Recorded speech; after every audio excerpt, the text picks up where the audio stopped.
চট্টগ্রামে কর্ণফুলী নদীর ডলফিন জেটিতে বাংলার জ্যোতি নামে একটি তেলবাহী জাহাজে বিস্ফোরণের পর আগুনের ঘটনায় ৩ জনের মৃত্যু হয়েছে।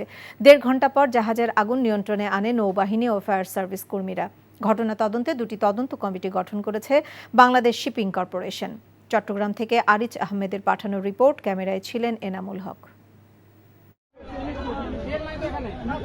চট্টগ্রাম বন্দরের ডলফিন জেটিতে বাংলার জ্যোতি নামে একটি তেলবাহী জাহাজে বিস্ফোরণের পর আগুনের সূত্রপাত হয়।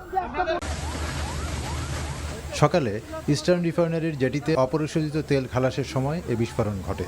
জাহাজের ফরওয়ার্ড সাইডে আগুনে ক্ষয়ক্ষতি হলেও বড় ধরনের ক্ষতি এড়ানো গেছে বলে জানান সংশ্লিষ্টরা।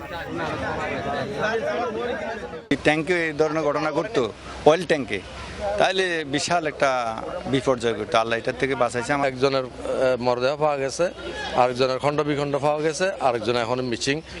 নৌবাহিনী, কোস্টগার্ড ও ফায়ার সার্ভিসের ৮টি ইউনিট জাহাজটির চারপাশ থেকে পানি স্প্রে করে আগুন নিয়ন্ত্রণে আনে। আমাদের ২টার ভিকটিম আমরা উদ্ধার করে অলরেডি রেখেছি। আমাদের অনুসন্ধান কার্যক্রম চলছে। অনুসন্ধান শেষে আমরা আপনাদেরকে সম্পূর্ণ রিপোর্ট দিতে পারবো।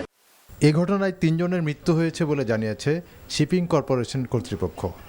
হতাহতদের ক্ষতিপূরণ ও ঘটনা তদন্তে 2টি তদন্ত কমিটি গঠন করার কথা জানায় বাংলাদেশ শিপিং কর্পোরেশন। আগুন লাগার প্রাথমিক যেটা আমাদের ধারণা করছি সেটা হয়তো ইলেকট্রিক ফায়ার বা সলিড ফায়ার, সেটা 4 পিকে, দ্যাট ইজ শিওর 4 পিকে, সামনে পেইন্ট স্টেল ছিল, এইরকম জায়গা থেকে হয়েছে। 11,000, এটা হচ্ছে 16,000 ক্যাপাসিটি, বেসিক্যালি 11,700 টনের তেল ছিল, যা আমরা শুরু করেছিলাম ডিসচার্জ। এই যদি আমাদের মেইন কার্গো হোল্ড বা মেইন ট্যাঙ্কে যদি আগুন লাগতো, that could be extremely disaster. জাহাজে আগুনের ঘটনায় বন্দর চ্যানেলে কোনো সমস্যা হয়নি বলে জানায় বন্দর কর্তৃপক্ষ। 12,000 অপরিশোধিত তেল বহির্নোঙর থেকে নিয়ে ইস্টার্ন রিফাইনারিতে খালাস করছিল জাহাজটি। NTV news desk.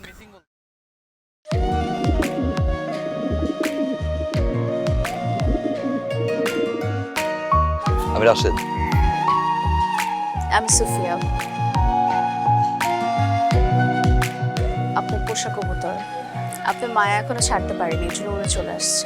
মায়া হচ্ছে ম্যাজিকের মতো, একবার মায়া বললে সহজে ভোলা যায় না। তুমি কি পাগল? আমি পাগল তো।